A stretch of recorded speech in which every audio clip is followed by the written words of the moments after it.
여러분 설 연휴 은혜 중에 잘 보내셨습니까?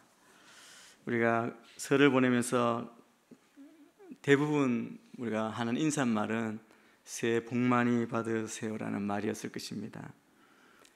일반적으로 우리가 생각하고 말하는 복은 각자의 상황에 따라 조금 차이가 있겠지만 장수하고 또 경제적으로 부유하고 삶에 걱정이 없이 편안하고 건강하고 또 가정도 행복하고 직장도 안정되고 좋은 친구, 좋은 배우자, 좋은 자녀, 그러한 것들을 갖추고 있다면 복이 있다고 그렇게 할 것입니다. 사실 믿음 생활을 하는 우리들에게도 이런 삶이 이루어지기를, 또 이런 복이 넘쳐나야 한다고 그렇게 생각하지요. 세상 사람들이, 모든 사람들이 추구하는 이런 복이 정말 하나님께서 우리에게 주시고자 말씀하시는 그런 복인가? 그 질문을 우리가 한번 던져볼 필요가 있습니다. 그리스도인은 예수 그리스도를 구주로 믿고 고백하는 자들입니다. 예수 그리스도를 닮아가는 자들입니다. 그렇다면 우리가 받고 싶어하는 복, 그리고 세상 사람들이 추구하는 복이 아닌 그리스도인이라면 주님께서 말씀하신, 주님이 주시기 원하시는 그 복을 추구하고 또 주님이 우리가 누리길 원하는 그 복을 우리가 누려야 할 것입니다. 마태복음 5장부터 7장까지에 기록된 이 말씀은 유명한, 우리가 잘 아는 산상수훈의 말씀입니다. 주님께서 산에서 자기를 따르는 무리들에게 가르치신 말씀입니다. 이 내용을 우리가 많이 알고 있습니다. 이 내용이 정말 포괄적이고 방대한 이 땅을 살아가는 그리스도인들의 삶의 기준이 되는 말씀이기도 합니다. 산상설교라고 또 산상보훈이라고도 일컬어지는 이 말씀들은 오랜 세월 동안 우리 그리스도인의 삶의 규범이요, 그리고 표준으로 여겨져 왔습니다. 오늘 읽은 산상보훈의 가장 앞부분인 이 말씀은 특별히 8가지 복에 대해서 말하고 있습니다. 팔복강이라고 그렇게 합니다. 이 팔복, 8가지 복은 8가지 모습으로 표현된 복된 삶, 복된 인격을 말씀합니다. 주님이 여기에서 8가지 인격에 대해 말씀하고 있지만 이 모든 내용은 결국 주님이 보여주신 주님 자신의 인격을 말씀하고 있는 것입니다. 주님께서 우리에게 말씀하시고자 한 것은 어떤 삶이 정말 복된 삶이며 어떤 인생이 참된 복을 누리는 복된 인생이냐 하는 것입니다. 우리가 생각하는 돈이 많고 권력이 많고 재능이 많은 사람이 복 있는 사람이 아니라 하나님이 그 마음에 충만히 가시고 하나님의 약속이 그 마음에 자리 잡고 있고 하나님의 마음이 그 속에 강하게 역사하는 그 사람이 바로 복된 사람이라는 것입니다. 오늘 이 말씀을 하시기 바로 전에 예수님이 갈릴리 지방에서 사역을 하셨습니다. 갈릴리 지방에 계셨는데 예수님의 소문이 온 시리아까지 다 퍼졌다고 그렇게 말씀합니다. 그 소문은 어떤 소문이냐면 예수님께서 말씀을 가르치시고 병을 고치시는데 귀신을 쫓아내시고 병을 고치시는 놀라운 초자연적인 예수님의 그 능력에 관한 소문이었습니다. 무엇 때문에 이 수많은 무리들이 예수님을 따랐습니다. 그럼 여러 지방에서 먼 곳에서까지 예수님을 만나기 위해서, 예수님의 말씀을 듣기 위해서 모였다고 말합니다. 그러면 정말 이 사람들은 무엇 때문에 모였을까요? 지난주의 말씀처럼 회개하라, 그 천국이 가까이 왔느니라, 회개하고 복음을 믿으라고 말씀하시는 그 예수님의 말씀을 듣기 위해, 아니면 그 말씀을 듣기 위해서일까요? 아니면 예수님의 그 놀라운 병 고치시는 기적 때문일까요? 분명히 천국의 복음 또 말씀의 진리보다 그들 마음을 정말 사로잡았던 것 중에 하나는 병 고치는 그 기적 때문이 아니겠습니까? 그때나 지금이나 우리는 하나님을 믿는다고 하지만 어쩌면 하나님 자신보다 하나님이 주시는 축복과 선물에 더 관심이 있는지 모릅니다. 노골적으로 그 복을 구할 때 우리는 기복신앙이라고 그렇게 이야기하며 비판하고, 그리고 우리가 비난받기도 하는 그런 모습이 나타나기도 하지 않습니까? 오늘 예수님께서 산상수훈을 하실 때 보면 예수님은 그 많이 따르던 무리를 떠나셨습니다. 왜냐하면 그들이 어떤 마음을 가지고 나왔는지 아셨기 때문입니다. 그리고 무리를 떠나 산으로 올라가셔서 그리고 그곳에서 조용히 하나님 나라의 진리와 그리스도인의 삶의 원리들을 가르치셨습니다. 이것이 오늘 읽은 말씀부터 시작해서 7장 말씀까지 기록되어 있습니다. 이 산상설교의 요점은 우리 그리스도인들이 이 세상에 사는데 이 세상에서 어떻게 생각하고 행동하고 살아야 하는가에 대해서 하나님의 기준을 우리에게 보여주고 있는 것입니다. 여러분, 우리가 기준에 따라 맞추어 살 때 우리 인간은 죄인이기 때문에 우리가 그 기준에 맞추어 살지 못하면 어떤 습관이 있느냐 하면 그 기준을 자기에게 낮추려고 하는 그런 경향이 있습니다. 그냥 자기에 맞춰서 내가 할 수 있는 것을 기준으로 삼으려고 하는 그런 경향이 있습니다. 그런데 오늘 말씀하시는 이 산상수훈을 우리가 들으면서 결코 하나님의 말씀, 성경이 우리에게 가르쳐주시는 우리 그리스도인들의 삶의 기준을 절대로 낮추지 말아야 할 것입니다. 기준이 없다면 우리는 옳고 그름을 알 수 없습니다. 예수님께서 여기 말씀하신 하나님 나라의 기준은 친히 예수님께서 이 땅에 오셔서 사셨던 그 기준입니다. 그런데 이 기준은 세상과는 차원이 다른 인간이 가질 수 있는 가장 높은 기준입니다. 여러분, 그리스도인의 삶이 그냥 세상과 맞춰 차이 없는 그런 삶을 사는 그런 사람들이 아닙니다. 우리 그리스도인들의 삶의 기준은 가장 높은, 오늘 여기 기록된 말씀의 가장 높은 삶의 기준을 따라 살아야 하는 사람입니다. 그런데 우리가 이 기준대로 살기 위해서는 다른 것이 아니라 이 기준대로 사셨던 예수님만 바라보아야 합니다. 예수님을 바라본다는 것은 다시 말하면 성령님의 도우심으로 거듭남을 체험하고, 우리가 그렇게 예수님만 바라볼 때 우리도 모르는 사이에 그런 삶을 살게 된다는 것입니다. 오늘 우리에게 말씀하시는 이 복, 팔복은 우리 그리스도인이 갖춰야 될 8가지의 모습입니다. 곧 우리 그리스도인의 참된 성품이라고 말할 수 있습니다. 오늘 이 8가지 말씀하시는 이 성품들의 이 복된 삶의 성품, 이것의 일반적인 특징이 있습니다. 이 성품, 이 복된 삶은 예수 그리스도를 주로 믿고 고백하는 사람이라면 누구도 예외 없이 이러한 모습을 갖추어야 한다는 명령입니다. 어떤 분이 이렇게 이야기합니다. 제자들과만 이렇게 말씀하셨기 때문에 리더들만, 제자들만 따라야 하는 삶이 아닌가? 그렇지 않습니다. 뒤에 말씀을 보면 우리 모두가 다 주님께서 말씀하시는 이 기준을 따라 살아야 한다고 말씀합니다. 또 하나는 이 성품들은 똑같이 다 중요하다는 겁니다. 그래서 우리가 동시에 다 갖춰야 될 성품입니다. 이거 하나 하고 그 다음에 이것 하고 순서대로가 아니라 마치 성령의 9가지 열매처럼 우리 모두에게 이 삶의 성품이 모두가 동시에 나타나야 하는 것입니다. 또 하나 이 성품의 특징은 이 8가지 중 어느 하나도 우리가 태어나면서부터 천부적으로 우리가 소유한 성품은 한 가지도 없다는 겁니다. 이 성품은 온전히 하나님께서 성령의 도우심으로 특별히 거듭난 사람들에게 새로 입혀주시는 옷이라고 그렇게 하는 겁니다.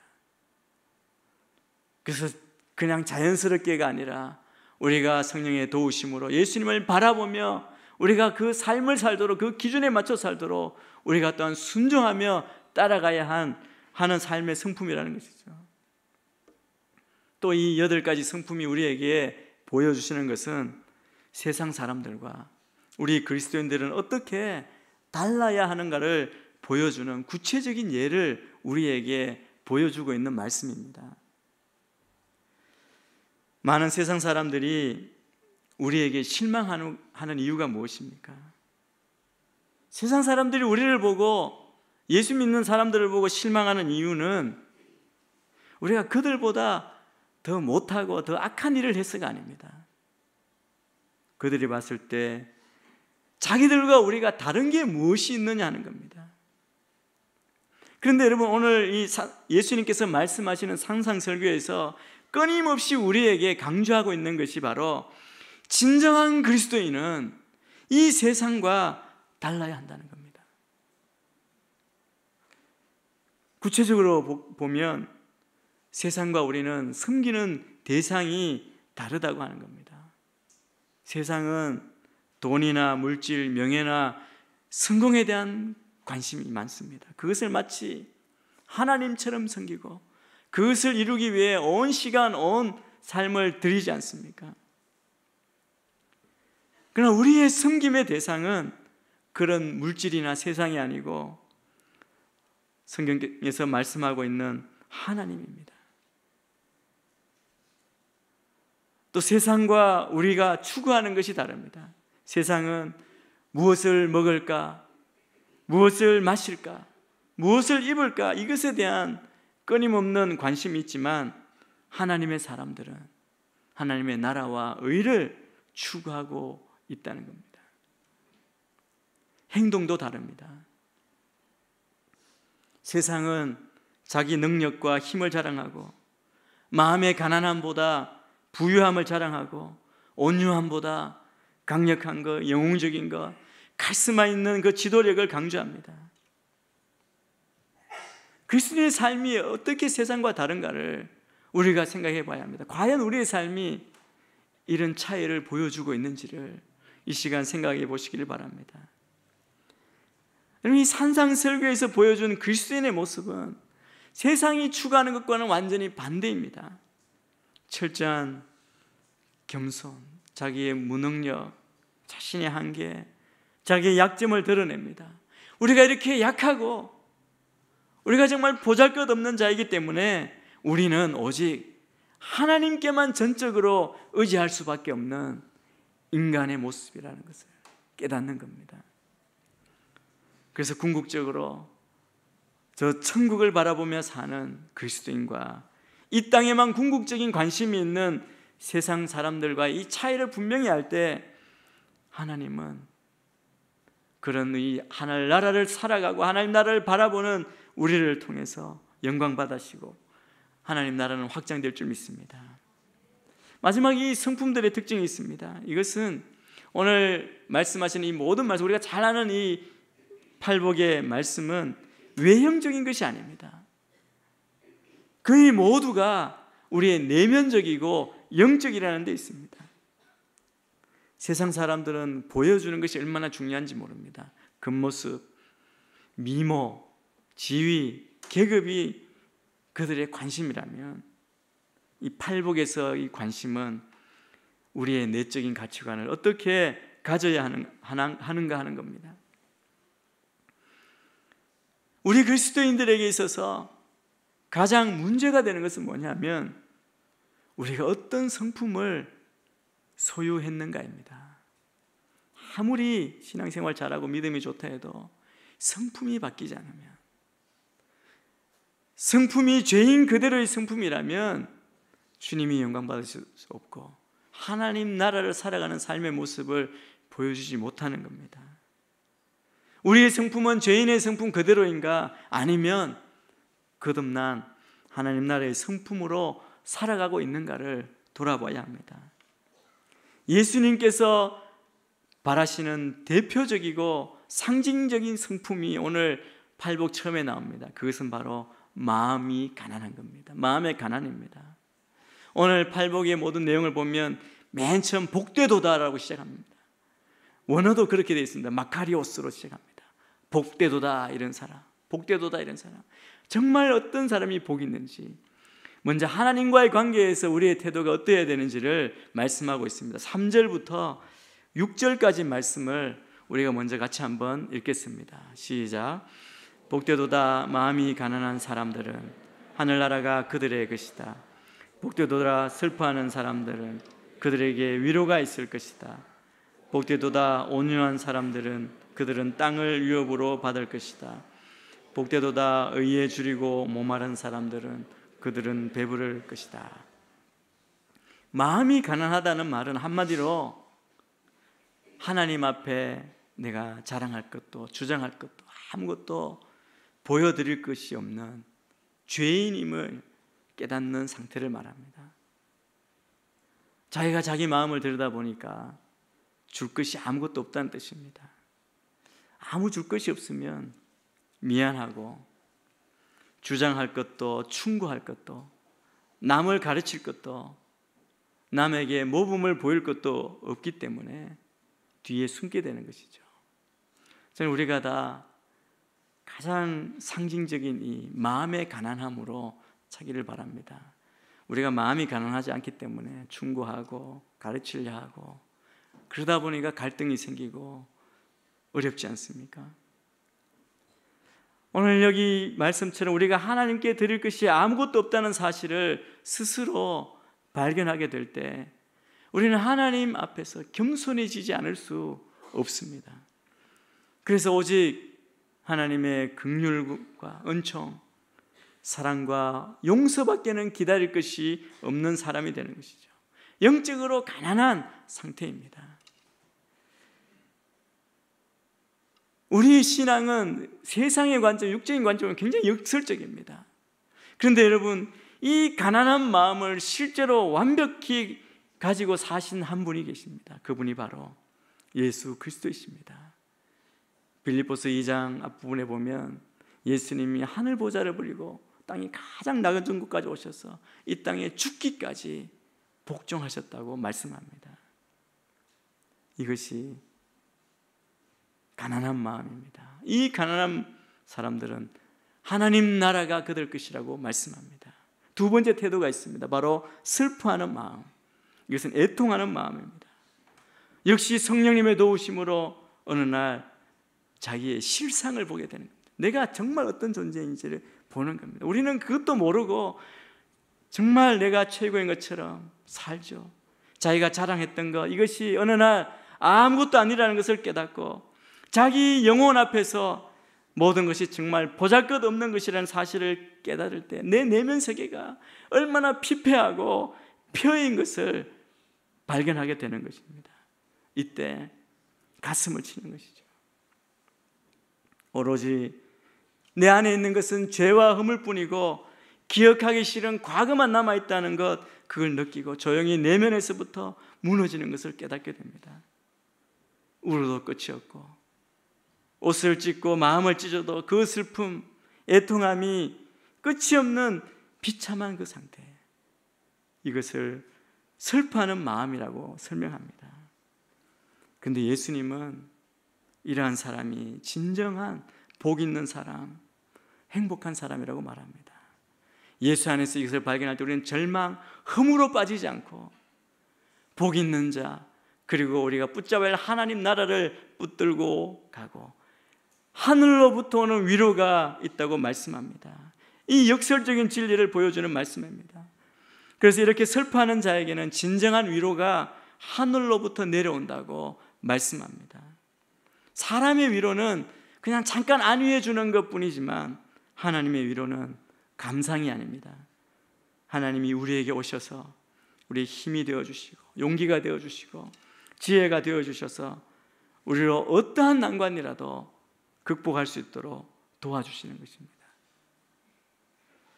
슬퍼하는 마음, 이것은 예수님의 성품이고 성령님을 통해서만 우리에게 접붙여질 수 있는 마음입니다. 또 우리가 살고 있는 이 나라, 이 세상 나라는 정복자, 힘 있는 자의 힘과 능력에 의해서 지배되고 있습니다. 그래서 각 나라마다 많은 무기를 만들고 힘을 기르고 자랑하고 과시하고 남을 억누르려고 합니다. 그런데 하나님의 나라는 반대입니다. 섬기는 자의 온유와 겸손으로 통치되고 있습니다. 심령의 가난이 우리의 죄에 초점을 맞춘다면 온유함은 하나님의 거룩에 우리의 초점을 맞추는 겁니다. 그러니까 마음의 가난은 죄를 발견하는 마음이고 온유는 하나님의 거룩을 발견하는 마음입니다. 이 온유한 사람은 자기의 권리를 주장하거나 자신의 방법을 정당화하거나 자기의 목적만 추구하는 사람과는 다른 사람입니다. 세상은 그것을 위해 달려가서 손해볼까 봐. 그런데 온유한 사람은 언제나 자기 방법을 포기하고 하나님의 방법을 따르는 사람입니다. 세상 사람은 이렇게 살면 어떻게 이 험한 세상을 살아갈 수 있을까? 우리 믿음이 없는 부모들은 자녀들에게 그렇게 온유함을 오히려 버리라고 그렇게 가르치지 않습니까? 그런데 온유한 사람이 복이 있습니다. 온유한 사람이 하나님의 거룩을 바라볼 때 그는 하나님의 본질에 접근하게 되고 그때 하나님에 대한 강렬한 열망을 갖게 됩니다. 그 열망이 의에 줄이고 목마른 모습입니다. 의에 줄이고 목마르다는 것은 하나님께서 값없이 주시는 의를 갈망하고 사모하는 것을 말합니다. 의에 대한 갈망은 죄로부터 우리의 속박으로부터 해방받으려는 욕망입니다. 발부둥 쳐도 더 붙들리는 이 세상 악의 묶임 가운데 우리가 그곳에서 벗어나고자 하는 열망입니다. 그렇게 의에 줄이고 목마름의 결과는 배부릅니다. 그들이 배부를 것이다 라고 말씀합니다. 여기 배부르다는 말은 하나님의 그 의의 충만함이 내게 충만히 넘치는 상태를 말합니다. 그 어떤 것도 부럽지 않은 나의 참된 평강과 배부름이 있다는 것이죠. 예수 그리스도는 우리들에게 영원히 우리를 배부르게 하는 떡과 영원히 목마르지 않게 하는 생수 그 자체이십니다. 주님이 우리의 생명의 근원이십니다.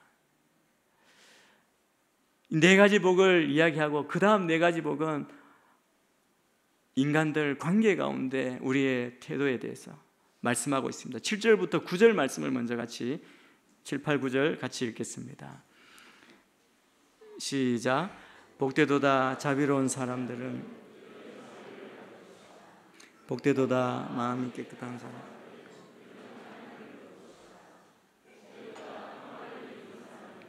그들은 하나님의 아들들이라 불릴 것이다. 먼저 자비로운 사람들을 말합니다. 자비, 옛날 개역성경 긍휼이라고 나옵니다. 이것은 하나님의 마음입니다. 이것은 차고 넘치는 하나님의 조건 없는 사랑이고 무한히 용서하시는 마음입니다. 이건 다른 사람을 대할 때 해야 되는 세상과 다른 우리의 첫 번째 태도입니다.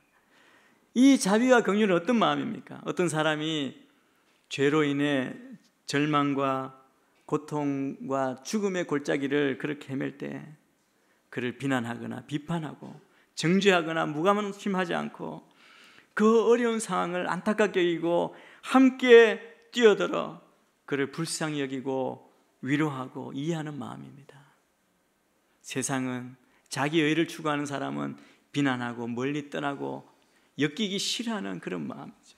그런데 우리 그리스도인 복 있는 사람의 마음은 자비의 마음을 가지고 그들을 그렇게 위로하고 이해한다는 겁니다.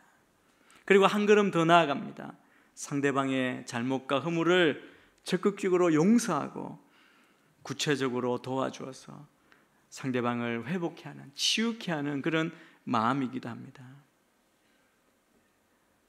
긍휼히 여기는 자에게 그 긍휼이, 그 자비가 자기에게 임함을 말씀하고 있습니다. 두 번째, 세상에 나가 사람을 대할 때 취해야 될 태도는 마음의 깨끗함입니다. 마음의 깨끗함은 거룩이라는 말, 성결이라는 말로 그렇게 바꿔 말할 수 있습니다.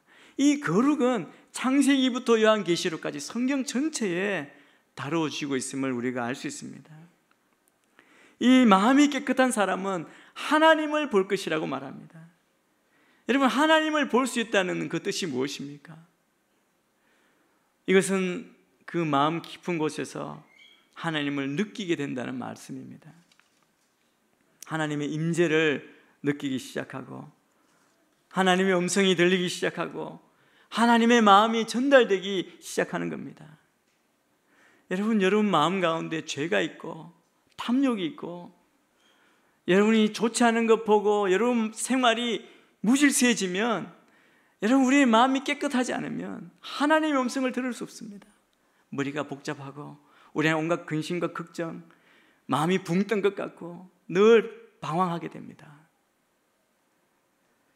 그런데 우리의 마음이 깨끗해질 때, 이럴 때 하나님의 능력이 우리 안에 들어오고 자유와 평안과 기쁨이 우리를 감싸고, 하나님이 내 안에, 내가 하나님 안에, 그리스도께서 내 안에, 내가 그리스도 안에 있는 그 주님의 동행을, 임재를 경험하게 되는 것입니다. 이게 하나님과 동행하는 삶입니다. 마음이 깨끗하지 못한 사람은 아무리 열심히 종교 행위를 많이 한다 해도 결코 하나님을 느끼지 못할 것입니다. 또 참된 그리스도인의 태도는 화해자의 모습입니다. 피스메이커, 평화를 이루는 자입니다. 진정한 그리스도인은 이 평화를 사랑할 뿐 아니라 적극적으로 평화를 만드는 사람입니다. 이스라엘 사람들의 인사가 샬롬이잖아요. 이게 평화입니다. 평화를 이루는 사람에게 하나님의 아들이라 불릴 것이라는 축복을 해주셨습니다. 하나님의 아들이라고 그 자격을 주시고 하나님의 아들의 능력을 주시겠다는 말입니다. 우리가 다 하나님의 아들, 딸, 자녀입니다. 그렇기 때문에 우리가 가는 곳에 주님의 평화가 임하고, 나누어진 곳에 분열이 있고 다툼과 미움과 갈등이 있는 곳에 참된 평화를 이루는 그런 복된 인생이 되기를 축복합니다. 이제 마지막으로 제시해 주신 참된 믿는 자의 모습, 그 축복을 말씀하고 있습니다. 이 말씀은 예수를 적당히 믿고 그냥 내가 교회에 가니까, 예수를 믿으니까, 교회에 등록했으니까 그렇게 안심하고 살아가고 있는 대부분의 그리스도인들에게 도전과 충격을 주는 말씀입니다. 10절부터 12절 말씀을 우리 같이 한번 읽겠습니다. 시작. 복되도다 의를 위해 핍박을 받는 사람들은 하늘나라가 그들의 것이다. 복되도다 나 때문에 사람들의 모욕과 핍박과 터무니없는 온갖 비난을 받는 너희들, 기뻐하고 즐거워하다. 하늘에서 너희들의 상이 크다. 너희들보다 먼저 살았던 예언자들도 그런 핍박을 당했다. 복이라고 이야기했을 때 우리가 이해할 수 없는 항목이 나옵니다. 여러분, 박해받고 고난받는 것이 왜 축복이겠습니까? 손해보고 억울함 당하는 것이 왜 축복이라고 말할 수 있을까요? 여러분, 이 말씀은 우리가 믿는 신앙, 기독교의 본질을 보여주는 말씀입니다. 참된 크리스천의 모습과 성품이 어떤 것인가를 보여주는 말씀입니다. 우리 그리스도인의 삶의 본질은 고난 속에서 발견될 수 있습니다. 예수님께서 우리들에게 가르쳐 주신 것은 고난이 결코 저주이거나 패배의 상징이 아니라는 사실입니다. 오히려 고난을 통해서 우리가 영광에 이르며 그리고 구원에 이르게 된다고 말씀합니다. 우리 그리스도인들은 세상에서 핍박받는 것을 기뻐하고 즐거워합니다. 여기에 참된 그리스도인의 성품이 있습니다. 그런데 여러분, 여기 말하는 핍박, 고난은 자기 욕심 때문에, 자기 성격 때문에, 자기 고집 때문에 받는 핍박, 고난을 말하는 것이 아닙니다. 대부분 핍박받을 때 마치 복 있는 삶처럼 이야기하지만 가만히 보면 다 자기 실수, 자기 잘못 때문에 고난받는데 우리의 고난이 무엇인가를 먼저 봐야 합니다. 예수님은 이렇게 말씀합니다. 의를 위해 핍박받는 사람이 복이 있다고 말씀하셨지 그냥 핍박받는 자가 복이 있다고 말씀하시지 않았습니다. 그리고 11절에 보면 예수님은 나 때문에 핍박받는 사람이라고 말씀하셨습니다. 그러므로 의를 위하여라는 말을 정확하게 해석하면 예수를 위하여입니다. 여러분, 세상에 많은 사람, 우리들 가운데 혹시 이런 분이 있을지 모르겠습니다. 많은 사람들이 내가 선을 행하고 남을 도와주고 선을 위해 살면 그것이 구원이다라고 말해주기를 기대하고 있습니다. 그래서 예수 믿지 않는 사람이 복음을 전하면 나는 착하게 살고 선하게 살기 때문에 자기는 문제없다고 말합니다. 그렇지 않습니다. 성경에는 예수 그리스도 외에는 구원이 없다고 분명히 말씀하고 계십니다. 선행이라고 하는 것은 예수 믿는 사람들이 당연히 해야 할 일이지 선행 자체가 구원의 조건이 될 수는 없습니다. 오늘 말씀에는 예수님 때문에, 예수 이름 때문에, 우리의 믿음 때문에 욕을 먹고 핍박받고 온갖 수모와 또 거짓말로 속임을 당할 때 참된 복이 있다, 진정한 축복이 있다고 말씀합니다. 내 안에 사시는 그리스도, 내가 그분을 위해 당하는 모든 핍박과 환난이 있을 때 진정한 하나님 나라가 임하고 하늘의 상이, 보상이 있다고 말씀하고 계십니다. 의를 위해 핍박받는 사람들에게는 주어지는 축복이 있습니다. 그것이 하나님 나라입니다. 여러분, 팔복을 할 때 마음이 가난한 자에게 하나님 나라가 그들 것이라고 말하고 마지막에 의를 위해 핍박받는 자에게 하나님 나라가 그들 것이라고 말씀합니다. 하나님 나라를 소유한 사람은 때로 인격적인 모독을 받기도 하고 육체적인 고통, 학대, 세상적인 음모를 두려워하지 않습니다. 그래서 예수님과 함께 하나님 나라를 사는 사람은 차고 넘치는 풍성한 삶을 사는 사람이고 부족함이 없는 생애를 사는 사람인 겁니다. 그래서 하나님 나라를 이 땅에서 우리가 살고 또 이 땅을 떠나서 하나님 나라로 이동하게 되는 겁니다. 우리는 이 땅에서 영원토록 오래 살 사람들이 아닙니다. 또 현재 여러분이 가진 지위에서 천년만년 있는 것도 아닙니다. 언젠가는 모두 다 두고 떠나야 하는데, 그렇다면 우리는 이 땅에 사는 동안 어떻게 살아야 하겠습니까? 무엇을 위해 살아야 하겠습니까? 하나님 나라를 생각해 보십시오. 하나님 나라를 생각하고 있는 자에게는 죽음의 그림자가 없습니다. 실패의 두려움이 없습니다. 세상의 고통과 환난이 두렵지 않습니다. 물질과 시간과 세상적인 것에 노예가 되지도 않습니다. 또 불필요한 경쟁과 다툼에 빠져들거나 비교하지도 않습니다. 우리는 지금 그리스도 안에서 하나님 나라를 살고 있고 하나님 나라를 향해 가고 있는 존재입니다. 육을 가지고 이 땅에 있는 동안 이 땅에서 하나님 나라에서 살다가 육을 벗을 때 영원한 하나님 나라로 이동됩니다. 여러분, 이 땅에 있는 동안, 여러분 사신 동안 영원토록 예수님을 바라보시길 바랍니다.